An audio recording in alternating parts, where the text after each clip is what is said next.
created this culture, this corruption of spirit that is casting a dark shadow over our country. You are so right. It is casting this dark shadow over our country where the very few are benefiting and the people are being left behind. You know, our founders, the founders of this country, very intentionally created a system of governance that is of the people, by the people, and for the people.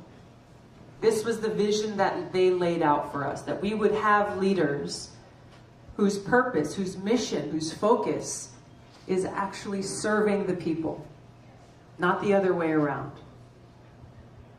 Now, do you feel, in this room, do you feel that your government is of, by, and for the people now? It's not. It's a government of the special interest, by the special interest, for the special interest. Of the powerful, by the powerful, and for the powerful. And where does that leave us? Where does that leave we the people? Left behind. Struggling and suffering as a result. About 15 years ago, I took an oath. I raised my right hand. I volunteered to serve our country in the Army National Guard. I made that promise. I made that promise because I love our country. I took that oath to protect and to serve our country, to serve the American people, to uphold our Constitution, willing to put my life on the line, to put service above self, motivated by this love. It's the same oath, it's the same promise that is made by every single one of our service members. One of my friends who I've served with, who I've trained with, one of my fellow soldiers who is in the Massachusetts National Guard is here tonight. Everybody say hi to Al.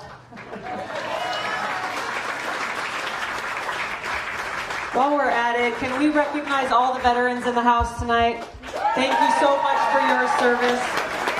Thank you for your sacrifice. Thank you for putting service above self.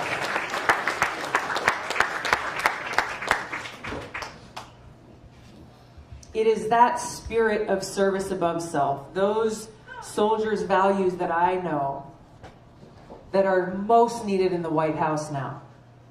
These values of service above self is what we need in our country now more than ever. It is those values that I will bring to the White House as President and Commander-in-Chief to bring back those values of integrity, of honesty, of respect that our presidency deserves, that the American people deserve.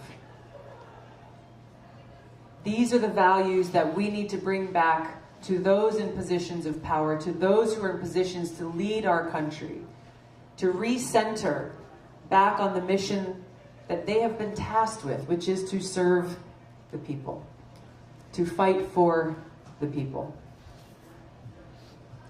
Now, there are a whole host of issues that we can talk about. There's a whole host of issues and challenges that we're facing. And we'll talk about those, but there's an issue that is central to the rest that I want to focus on first. And that is the issue of war and peace.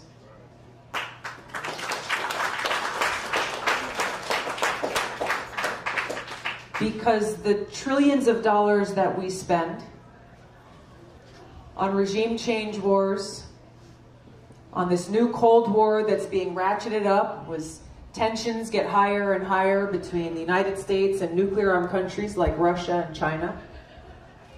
As we edge closer and closer to the abyss of nuclear war by things like President Trump withdrawing from the INF Treaty, kick-starting and sparking a new arms race, increasing those tensions, increasing that threat that is higher than ever before. That threat of a nuclear catastrophe is more today, is greater today than it ever has been in history.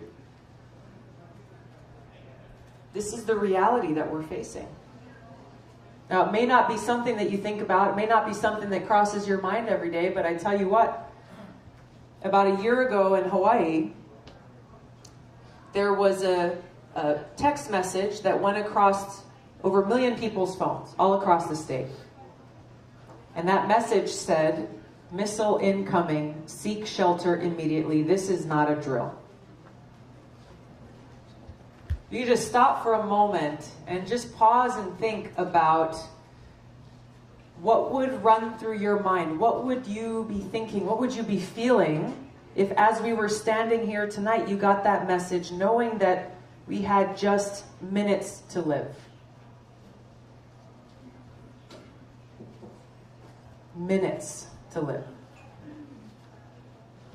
That was what we went through. That was what the people of Hawaii went through a year ago, in January of last year.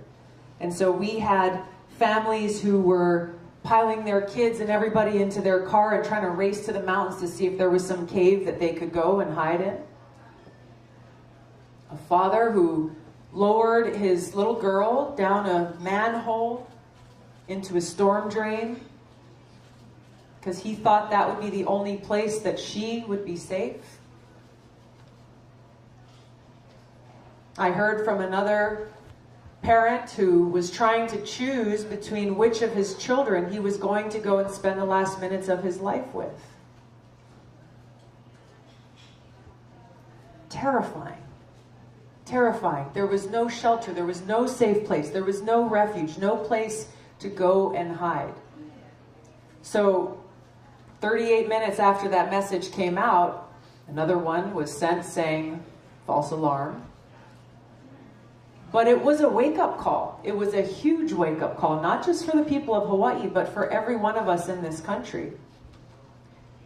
Because even as that threat exists from North Korea today, that threat exists from other nuclear-armed countries as well. And as the tensions between the United States and these nuclear-armed countries continues to be ratcheted up unnecessarily for political reasons, we are closer and closer to that point of nuclear catastrophe. So this is a wake-up call for every one of us. Because so long as this exists, so long as we stand in this position that we are in today, not only is our very future at risk, but the trillions of dollars that go towards these wars, that will go towards this new arms race, that will go towards those who want to rebuild and revamp and buy a whole bunch of nuclear weapons, are dollars that are not coming into our communities right here at home. These are dollars that are not going into our healthcare, that are not going into our education system, that are not going into investing in infrastructure. They are not going to meet the very real, urgent, and pressing needs of our people, our friends, families, and neighbors right here at home. As your commander-in-chief, I will end these regime change wars. I will work to end this new Cold War and walk us back from this abyss of nuclear catastrophe. Take those resources, take those hard-earned taxpayer dollars that each of us pays, and put them right back into meeting the needs of our people right here at home. This is the change that needs to take place. This is the change that we together can make happen if we stand together. If we stand together committed and focused on that mission. Because we know that as we seek to change the arc of history away from war and towards peace, those who are invested in and those who benefit from us staying in a position of perpetual war will fight back, and they will fight back hard. But what is more powerful than anything they have to throw our way? It is we, the people. It is we, the people, standing together and standing strong in this spirit of service before self that has the power to defeat those forces of darkness, to defeat those forces of war. It is when we stand together, united by this spirit of service, that there is no challenge we cannot overcome. There is no challenge we cannot overcome. And by doing that, then we can focus. We can focus on passing legislation like Medicare for All that will enable us to care for each other and make sure everyone can get the health care that they need. It'll enable us to make those investments in the infrastructure needs, to make sure that everyone has clean water to drink, have clean air to breathe. Just basic necessities that each of us needs just to exist, to live, to thrive. When we stand together, we can bring about real criminal justice reform. We can bring about those changes to a system that is so deeply broken, that is tearing people apart, that is throwing people in prison for smoking marijuana, while allowing executives and owners of companies like Purdue Pharma to walk away scot-free after their drugs and their lies and their deception have ruined so many people's lives with their opioids being proliferated across our streets and across our country.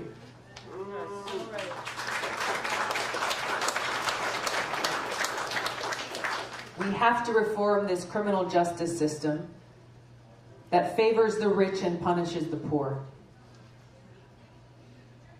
We have to pass legislation. We have to make these changes in our country that address the climate crisis that exists before us. And in order to do so, we not only have to make these changes here, but we have to work with other countries in the world, understanding that this is not an American crisis, this is a global crisis. And the only way we can address this crisis is by building partnerships based on cooperation, not conflict. By building those partnerships based on these common interests. There's not a single person in this world who can live without clean air. Not a single person in this world who can live without clean water. These are the things that we need to address and take seriously and take head on.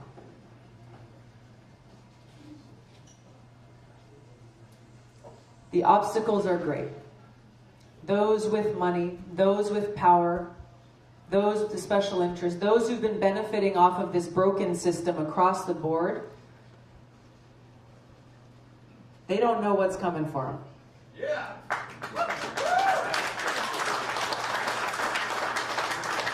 They discount too often the power of the people. They discount our voices. They are so disconnected from the reality that each of us is living across this country every day. But we're not going to allow that to happen anymore.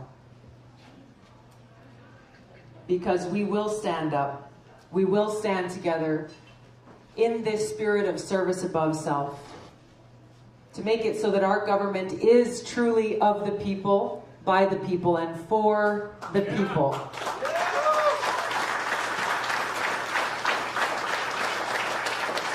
That's where I'm asking you to join me. I'm so happy all of you came out tonight. I'm asking you to join me in this mission.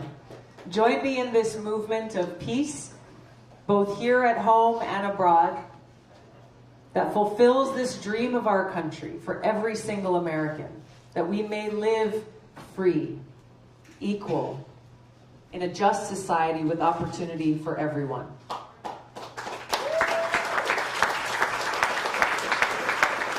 Thank you so much. Thank you.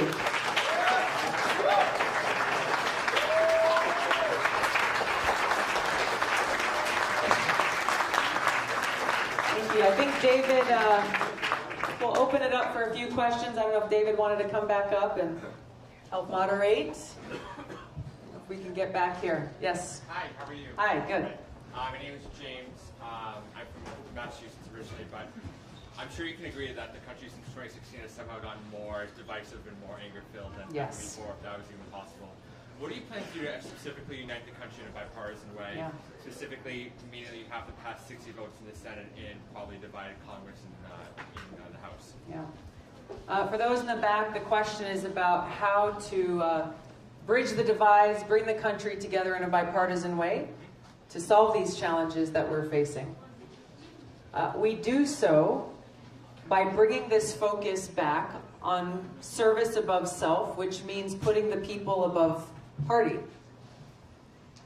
Right now, so much of the dysfunction exists because each party is more concerned about beating the other rather than actually focused on the issue at hand, the problems at hand that we are seeking to solve. So much of this starts with just relationships, right? If I'm standing here and I'm calling you every name in the book,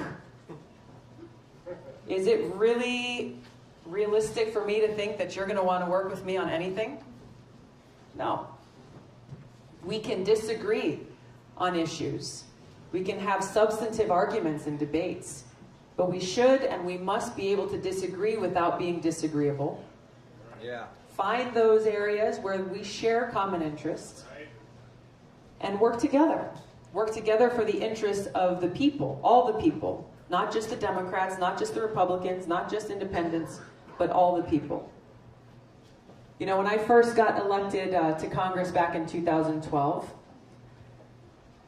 I wanted to find a way to introduce myself, to build those relationships based on respect with all 434 of my new colleagues. So I was thinking, okay, what's the best way to do this? I called my mom, asked for some help. She makes this incredible macadamia nut toffee. So I called her up. I was in DC, she was in Hawaii, and I said, hey, Mom, how's it going? Can you please make 434 boxes of toffee for every single member of Congress? So I want to introduce myself. What better way to introduce yourself than with, some delicious candy? And she said, wow, that's a great idea. Yeah, of course, I'd be happy to do that. I said, oh, I'm not done yet. I said, can you also make another 434 boxes for the staff of every member of Congress? And she paused only for a moment, because I'm serious. She's standing there stirring two pots at the same time. And she said, yes, it'll just take me a little longer. And as she was doing that, I was writing handwritten notes in Washington, D.C. to every one of my new colleagues. And what was incredible was as we started to deliver these little gifts of aloha, see members of Congress on the House floor, and the House floor during votes is generally the only time when everyone is in one place. And this is when the Republicans were in the majority, but senior members on committees of transportation or small business or armed services and others, making that long walk across the House floor from the Republican side to the Democratic side, introducing themselves and saying, thank you so much for the toffee. I ate it all, so can I get some more for my wife? And then saying, tell me what's going on in your district. Tell me what your constituents are concerned about. Let me know how I can help. Let me know how we can work together. Now, these are members of Congress, many of them Republicans, who are from different parts of the country, whose politics and views on different issues may be very different from mine. But because this relationship was established immediately based on mutual respect, that has allowed me over my 6 years in Congress to be able to pass amendments and to pass legislation that I wouldn't have been able to otherwise if that relationship wasn't there. If I didn't know they would pick up the phone when I called or answer the text message when I sent it, or if they had a question about my bill, to know that they would come and talk to me and know that I would tell them the truth and give them an answer. It is those relationships based on respect for each other, because of that aloha, that are what is needed in order for us to bridge those divides in Washington, but also to bridge those divides in our community. It's how we treat each other that matters. Thank you. Thank you. Hi. I'd like to know what your thoughts are with Julian Assange and the current administration wants to prosecute him. They've never been proven to print anything that's false. It's always been true for what we've seen, and it kind of scares me that the administration wants to prosecute journalists for including the horrible things we're doing. Yeah. To be honest, I'm not up to speed on the current situation or what the administration is trying to do there. The question is about Julian Assange and what the administration, what he's saying the administration is currently trying to do. Obviously, the information that has been put out has exposed a lot of things that have been happening that the American people were not aware of and have spurred some necessary change there. Thank you. So you talked about criminal justice reform, and so as president, you can't really affect the laws immediately without signing things, but you can pardon people. Mm-hmm. And so I was wondering, have you started working on a list of people to pardon, and does that list include Ross Ulbricht and Edward Snowden?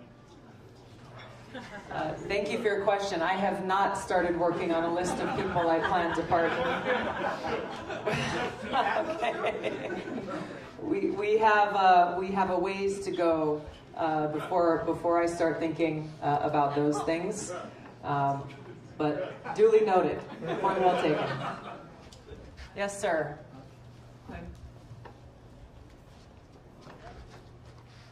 I don't know a whole lot about you, but one thing I did know was like, oh, she's the anti-gay marriage Democrat. And I know this is probably unfair, but could you talk about how your position has evolved, hopefully, on that? Sure. Yeah, that's a false statement. Look, I grew up in a very socially conservative home and family, and held views back when I was a lot younger that I no longer hold today. My record throughout my time in Congress for over 6 years has proven and reflects what's in my heart. I have been an advocate and a champion for LGBTQ Americans and have fought for marriage equality, have fought for equal rights, and have a legislative score and record from the Human Rights Campaign of 100% that reflects that. That is a commitment that I made, and that is a commitment that I have, and that will continue as president. Thank you. Thank you. Yes, sir. My name is Art Brennan. I'm a retired New Hampshire Superior Court judge. The last time I saw you was at Standing Rock, and I am so proud that you and me.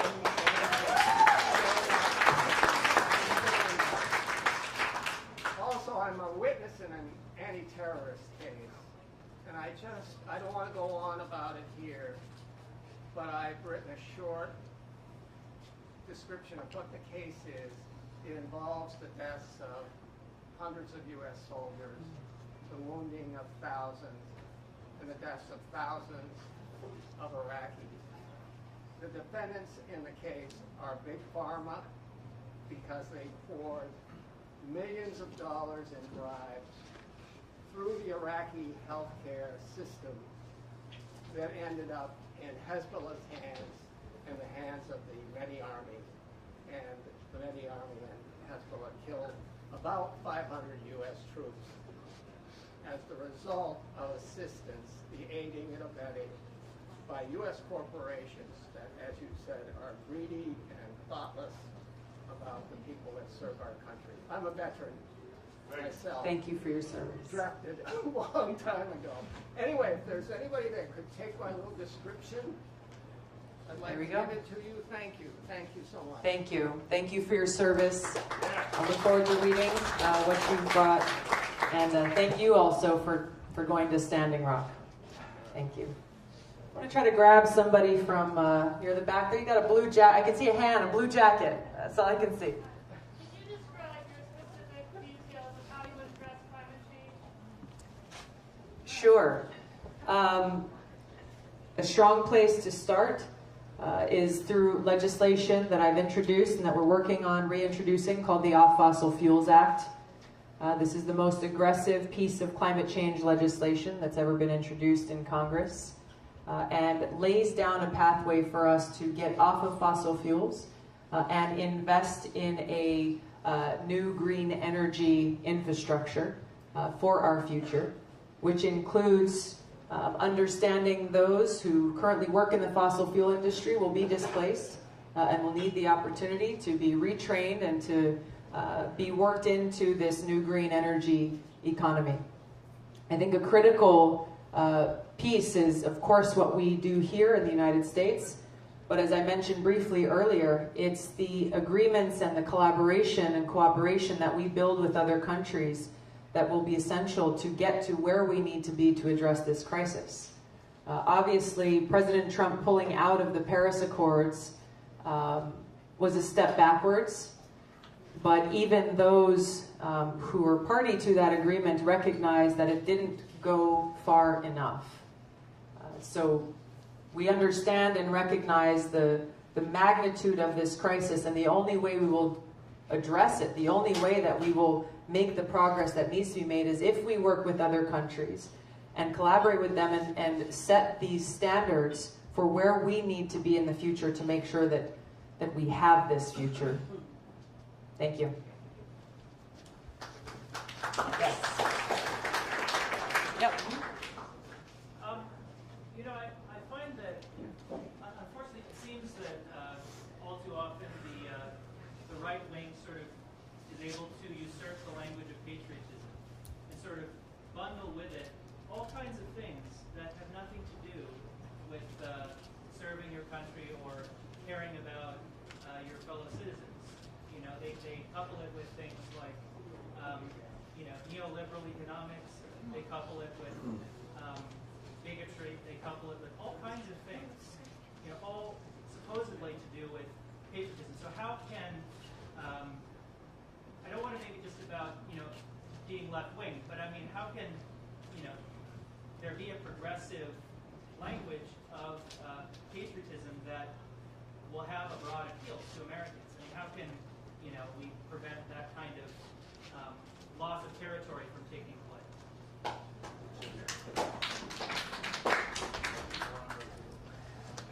Look, I think it's as simple as, I mean, I speak for myself. I love my country. You know, I'm willing to put my life on the line for this country. And it is because of that love of country that I am fighting for our people now.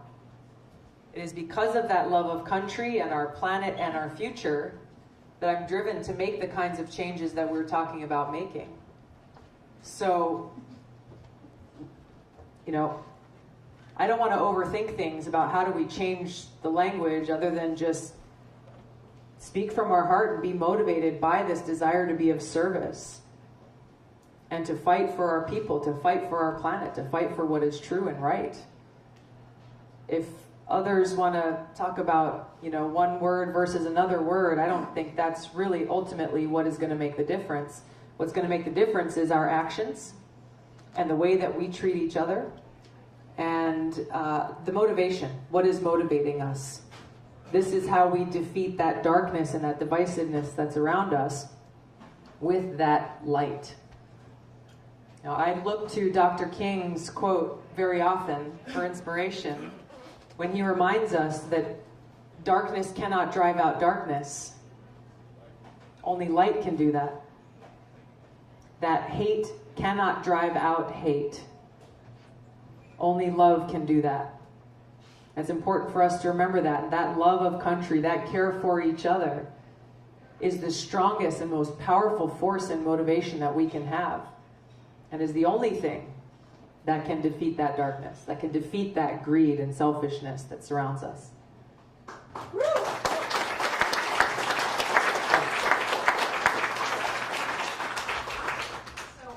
read a little bit about the Green New Deal, AOC's plan, and when I heard her asked about how to pay for it, she said we should monetize the debt. She said that the Fed should print the money. And I'm wondering what your position is on a central bank monetizing our government's debt. Well, on the Green New Deal, it's something that I am currently reviewing still. There's a lot that's been left out, and frankly, a lot that is vague that's in there that I'm concerned about. I know there's this theory that she and others are talking about. I'm more concerned about bringing down our debt and making it so that we are not spending, these trillions of dollars on regime change wars, and prioritizing spending our limited resources, treating them carefully and valuably, and investing them here at home and in our people. Yes, sir. Hi. I know you talk about de-escalating nuclear tensions. Yes. And Donald Trump has done quite a bit to de-escalate it with North Korea. What do you think he's doing right? What do you think he's doing wrong? And what would you do differently as far as how to handle that regime? Talking about North Korea. North Korea. Yeah. Look, Hawaii and we have been living under that threat of North Korea, the nuclear threat of North Korea, for quite some time. This has been a difficult reality that we have had to deal with, and for as long as I've been in Congress, I've advocated for a couple of things. One is that we have to strengthen our missile defense capability should such an attack come. And number two, that we need to engage directly with North Korea to negotiate for peace towards denuclearizing the Korean Peninsula. So I urge President Obama and his administration to do that when he was the president, and similarly with Trump. So when Trump made that decision to go and meet with Kim Jong-un, I said, good, this is a step in the right direction. This is exactly what should be done, to have leaders of these two countries meeting in order to de-escalate the threat and make progress towards a negotiated deal that would denuclearize the North Korea and the Korean Peninsula. We'll see what happens in the next meeting. Contrary to what Trump has said, he has said, oh, the nuclear threat is gone from North Korea. That is false. The nuclear threat still exists and is still threatening people of Hawaii, people across our country. So the jury's still out on what will happen there, but I pray and I hope for his success, for all of our sakes. Thank you. I see a red sweater next to the wall there. There you go.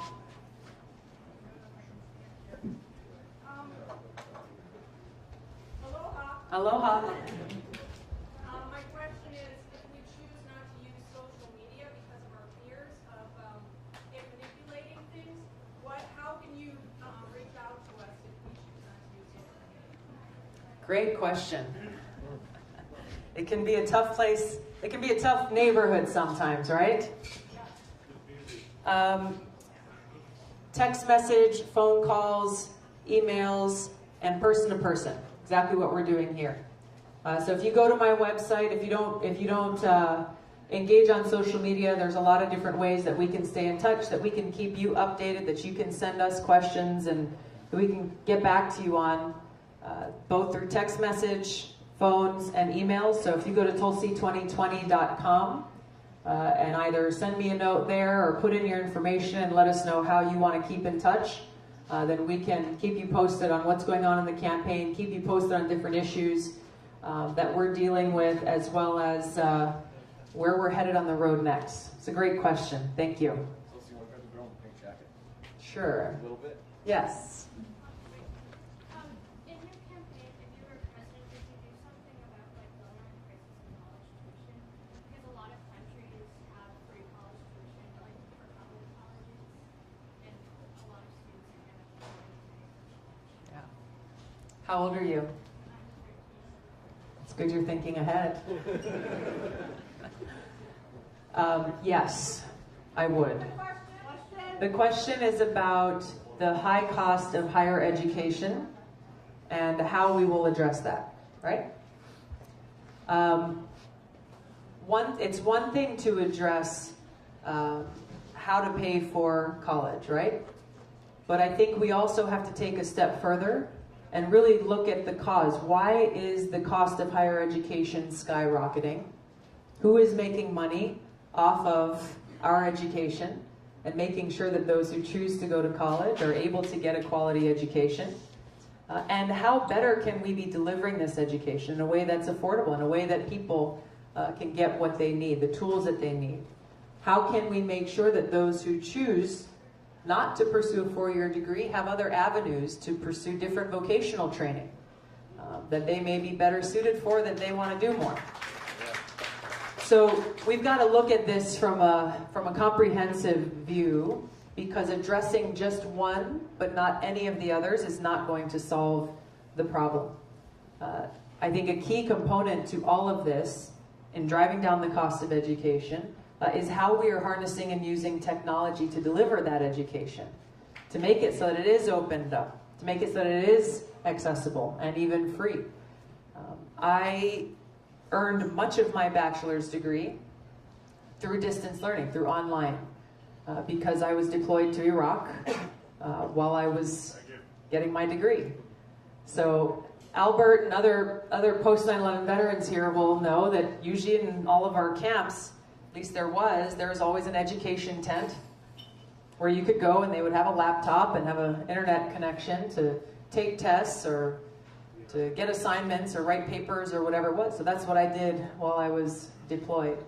And that was a while ago. So there is a lot more opportunity and there's a lot more flexibility that we really need to look at to address all of those things, bringing down the cost of education, making it so it's accessible, making it so that it's affordable, and making it so that we're getting the tools that we need to pursue the paths that we want, and also to meet the demands and needs of the job market, so that we don't continue to have people who are paying tens of thousands, if not hundreds of thousands of dollars for a college degree, graduating, and then not being able to get a job. Thank you. Thank you. Yes, sir. Kelsey, thank you for coming to New Hampshire. Thank you. And I've seen your 3 interviews on national television with Brad Jones, Chris Matthews, and Jake Tapper, and you did wonderfully. Thank you. Tonight, we love you. Thank you. And you get around and make the rounds on, including Fox, so people in America can get to see you. Thank you. I go on Fox too. Good. I talk to everybody. Jimmy Dore, Joe Rogan. Yeah. You got the cable news, you got the mainstream news, you got the new media. We've got to engage our entire country. This is what I'm talking about. I'm not interested in standing in a room or sitting in a room and only talking to people who I agree with. We have a diverse country and we have to find these ways to have conversations so that we can come together and find those solutions to the challenges that we're facing. Thank you. Yes, sir.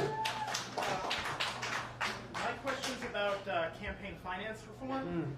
I know there's been a lot made in the last week when Representative Omar of Minnesota criticized the outsized influence of the lobbying group IPAC in the American political process.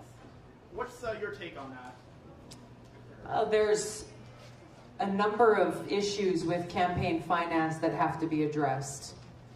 The outsized influence of lobbyists and PACs on Washington every single day is something that we have to keep at the forefront. I take no PAC money, no lobbyist contributions. And I'll tell you what, if every member of Congress made that choice, the Washington landscape and how people spend their time every day would change drastically. It's important to make sure that the leaders of our country are accountable to the people, and that you have just as much access to your member of Congress as anybody in Washington does. Citizens United, obviously, is another area where we have outsized, invisible funding of super PACs that are influencing elections. And we have huge amounts of money coming from other countries that are being funneled into Washington, paying lobbyists, paying think tanks, paying people to influence our country's leaders. So this is a bigger issue than I think sometimes gets talked about in our day-to-day conversations. So as we look at who is influencing our leaders, we got to dig a little bit deeper. We got to follow the money. Thank you. All right. Yes. Aloha. Aloha. Thank you for being here. Thank you. I'm seeing signs that distress me greatly that mainstream media are trying to eclipse your campaign, much as they did our mutual friend Bernie Sanders.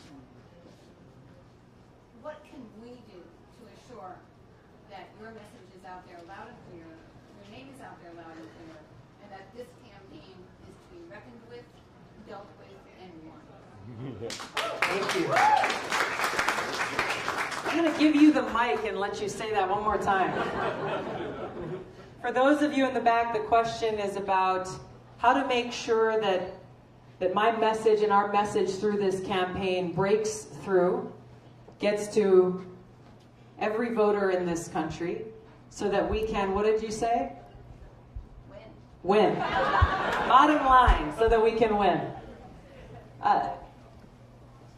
We have more power in each of our hands and our fingers and our voices than sometimes we realize. Every single person in this room, whether you're on social media or you're not, each of us has our own circle of influence. People who we know, people who we're connected to. Campaigns are won by people. It is when we cede that opportunity and that responsibility because we say, oh, well, you know, my vote doesn't count, my voice is not going to be heard. It's when we stay home that those who are trying to silence us win. Paper ballot! I agree. But this is how we win. And I'm glad you asked that question, and we're going to wrap up on that point because that is how we are going to make this change. And it's going to happen when each of us makes those calls and sends those text messages, who passes on the facts and the truth to defeat the disinformation and the lies that are being spread, and getting those commitments from people who we know that they will vote, they will contribute, and they will support and become a part of this movement and a part of this campaign. This is only going to happen if we make it happen. That's the key. So Tulsi2020.com. Sign up. Join me. Thank you all so much for coming out tonight. I think we got a few more minutes. Yeah, or if you want to come up and say hi or grab a picture or whatever, we can do that up here. Thank you so much. They're actually going to put a band, so you could just go that way. Hold one, sorry. The band is coming in. So we're just There's a band coming in that's going to come where I'm standing. So we're going to move to the coffee. That side? Outside. All right, cool. We're going to go out to the coffee shop side of the house. We'll see you guys over there. Does anybody want to announce the next two events on Sunday? Yeah, I'll let you do it. Quick photo before you go. Yeah, sure. So thank you guys all so much for coming. I'm just going to mention a couple of things. So if you or you want to invite some friends, we have a couple of events tomorrow, which we'd love to see you at. We'd love you to let other people know about, family, friends. So much. The Green Elephant in Portsmouth, we're having another meet and greet. That will start at 1:30. We'd love to see you there.